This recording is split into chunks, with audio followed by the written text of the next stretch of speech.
Bonjour à tous, bonjour à toutes et bienvenue dans ce nouvel épisode de l'Info Mixte où nous allons parler du soleil. Et oui, l'été arrive, on est en plein printemps et nos amis les animaux adorent, comme certains d'entre nous, ce qui n'est pas mon cas parce que je suis blanc comme un cachet d'aspirine, bronzer. Alors vous pouvez avoir votre chien affaler tout de son long dans votre jardin ou sur votre terrasse ou même au parc quand vous vous baladez et il prend le soleil avec délice. Ou même votre chat, vous pouvez le voir dans votre jardin allongé, dégustant du moindre petit rayon UV qui viendrait lui réchauffer le poil. Si c'est derrière la vitre, c'est encore pire parce qu'il y a l'effet évidemment amplificateur de la vitre. Alors, vous allez me dire, mais qu'est-ce que ça a de mal? Nous aussi, on bronze. Oui, mais attention au risque d'insolation ou de coup de chaleur. Là, il va falloir être le tuteur de votre animal plus que jamais, ou la tutrice.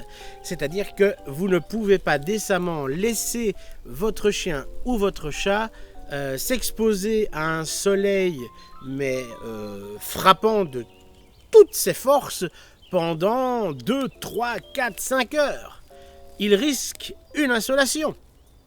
Vous devez donc rappeler votre animal, veiller à le rafraîchir. Il y a plein de techniques, ça peut être on joue avec le tuyau d'arrosage. Donnez-lui, c'est toujours valable en hiver, en été, au printemps, en automne. Donnez-lui de l'eau fraîche et propre, toujours à sa disposition. C'est très important. Veillez à ce que votre animal s'hydrate bien par ces temps chauds. Il existe des fruits que vous pouvez donner au chien et au chat qui sont des fruits qui vont l'hydrater, qui vont lui permettre d'avoir un taux d'hydratation approprié. Le chat est plus compliqué pour ça en général.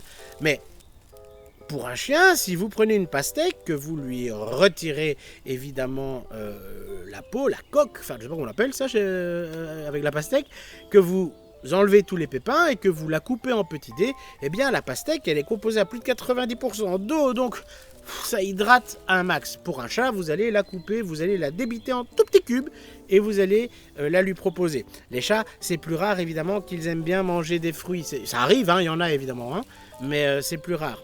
Vous pouvez aussi donner du melon qui est très hydratant. Alors il y a une légende, oui, comme le melon est acide, etc., c'est pas très bon. Non, à petite dose, le melon n'est pas nocif pour votre animal. Évidemment, ne donnez jamais plus de fruits à votre animal que son système digestif peut le tolérer et peut l'assimiler.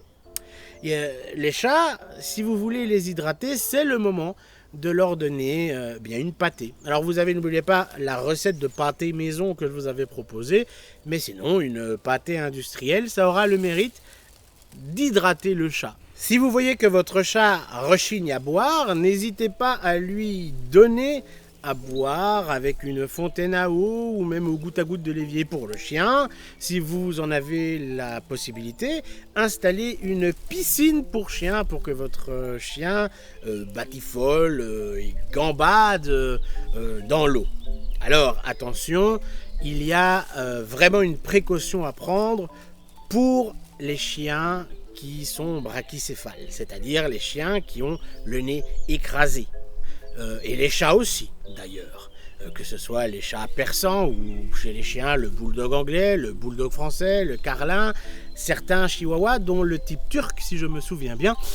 Ces chiens-là, vu la déformation crânienne, ont plus de mal à respirer, s'essoufflent plus rapidement et donc souffrent beaucoup plus de la chaleur, ont beaucoup plus de problèmes pour respirer. Dans le cas du bulldog français, on peut même devoir recourir à une opération du voile du palais, tant et tant ils ont du mal à respirer. Ils supportent mal la chaleur, ces races-là. Elles supportent mal, la chaleur, ces races-là. Donc n'hésitez pas à bien les hydrater. Évidemment, quand vous leur faites prendre un bain ou quand vous les aspergez d'eau avec un tuyau d'arrosage, de grâce, ne créez pas de choc thermique. Ne les envahissez pas d'une eau glaciale. Essayez quand même de faire à votre chien ce que vous apprécieriez qu'on vous fasse. Et non pas de passer de 39 degrés à l'extérieur à tout de suite un choc thermique de 5 degrés sur la peau. Ça peut causer donc ce fameux choc thermique et c'est pas très bon pour eux.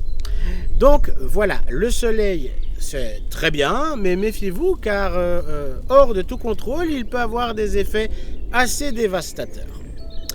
Sur ce, cette vidéo s'achève, j'espère qu'elle vous aura plu. Si c'est le cas, n'hésitez pas à nous laisser un pouce bleu.